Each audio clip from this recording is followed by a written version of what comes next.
हजारों लोग मेरे पास आए, 12th की एनसीईआरटी खत्म कर दी मैंने। अच्छा, कितनी बार? 10 बार। ओहो, 10 बार? जी। कौन है 18वीं शताब्दी का आउटस्टैंडिंग शासक? आउटस्टैंडिंग शासक?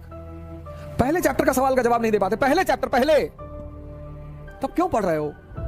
जो कंपटीशन चाहोगे हिंदुस्तान में निकलेगा, लेकिन कमांड कर लो।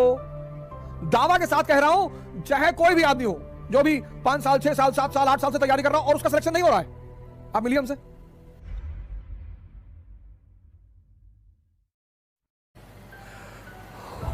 मैं बार बार तुमसे, जब भी मैं आता हूं आज शाम के मंच में, मैं आप लोगों से एक ही बात कहता हूं,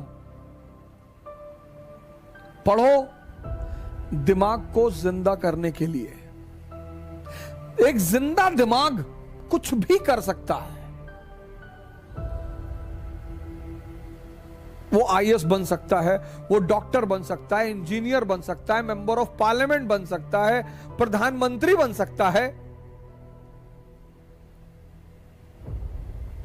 और फाइनली वो बुद्ध भी बन सकता है।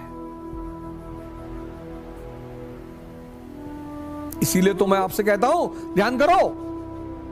ध्यान का मतलब ये थोड़ी करो घर से भाग जाओ, हिमालय चले आओ।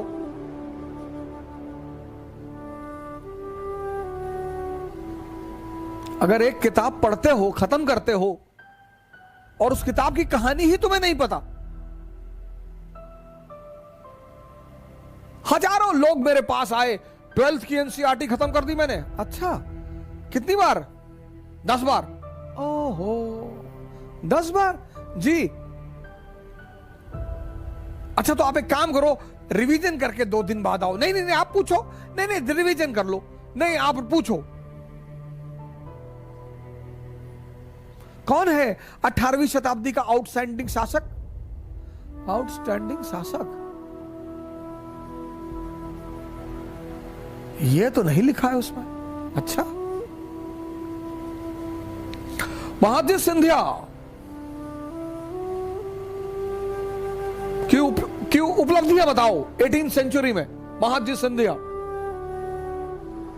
और सिंधिया और होलकर के बीच निरंतर जो लड़ाई चल रही थी, उसकी वजह बताओ।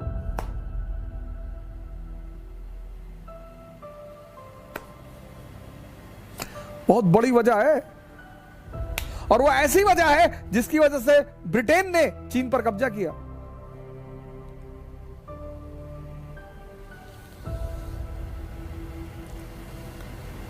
पहले चैप्टर का सवाल का जवाब नहीं दे पाते। पहले चैप्टर, पहले। तब क्यों पढ़ रहे हो? नहीं, नौजवान क्रांति में आप नहीं पढ़ा रहे हैं तो कितना पढ़ोगे? एनसीईआरटी पर कमांड कर लो। जो कंपटीशन चाहोगे हिंदुस्तान में निकलेगा, लेकिन कमांड कर लो। दावा के साथ कह रहा हूं, चाहे कोई भी आदमी हो जो भी 5 साल, 6 साल, 7 साल, 8 साल से तैयारी कर रहा हो और उसका सिलेक्शन नहीं हो रहा है, आप मिलिए हमसे। आप हमसे मिलिए। आपका आधार खराब है, बेस खराब है आपका। हाँ, आप मेंस लिख रहे हैं, इंटरव्यू दे रहे हैं, फिर तो कोई और ही रीजन है। फिर भी रीजन होगा जरूर, फिर भी रीजन होगा जरूर।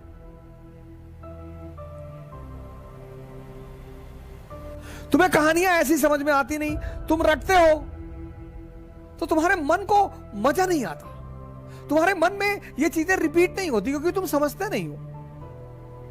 बहुत सारे 90% छात्र पढ़ते हैं 10 घंटा, 12 घंटा, लेकिन जब वो पढ़ के उठते हैं तो पीछे कहानी कुछ और ही चलती है। पढ़ना जानते हैं, सेव करना नहीं जानते। जैसे तुम कंप्यूटर में सेव करते हो ना, ऐसे यहां भी सेव होता है। अब इसको जो चीजें पसंद है वो खुद ब खुद सेव कर लेता है। आपको कोई कविता अच्छी लग गई, अपने आप सेव हो जाएगी।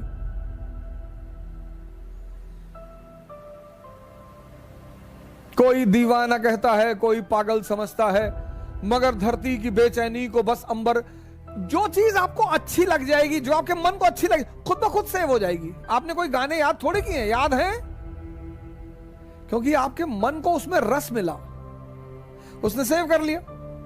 लेकिन जब आपने अमेरिकी क्रांति पढ़ी, इसको रस मिला ही नहीं, इसने सेव ही नहीं किया। अब आपके सामने एक बहाना है, रिवीजन नहीं हुआ है। तो गाने का कौन सा रिवीजन करते हो? 10-10 गाना याद है, 20-20 गाना याद है, 50-50 गाना याद है, फिल्मों की स्टोरी याद है, वहां कौन सा रिवीजन? वहां भी तो रिवीजन नहीं करते। तुम सेव करना भूल गए हो, तुम समझना भूल गए हो। एक पक्षी है रैवन, वो बाज के कंधे पे जाके बैठ जाता है, और बाज शाहीन, पक्षियों का राजा है शाहीन, शेर के मुंह से गोश्त निकाल लेता है। शेर जब उसकी आवाज सुनता है तो शेल्टर मांगने लगता है, भागने लगता है। उसके कंधे पे जाके रैवन नाम का पक्षी बैठ जाता है।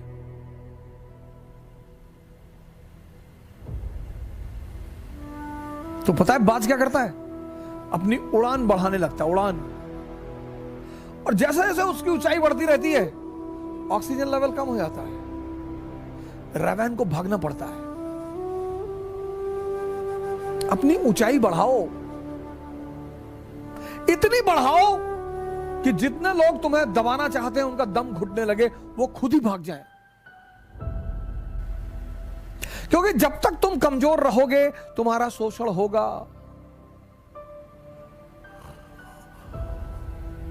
तुम किसी भी जाति के हो, किसी भी धर्म के हो, क्या फर्क पड़ता है? जब तक तुम कमजोर हो,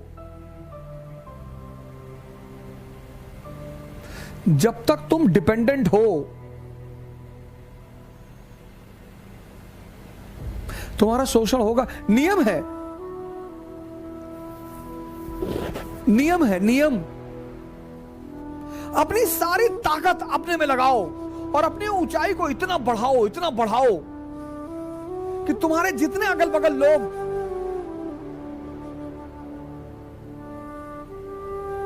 भगवान के आशीर्वाद स्वरूप तुम्हारे पीछे पड़े हैं, उनका दम घुटने लगे। जय हिंद।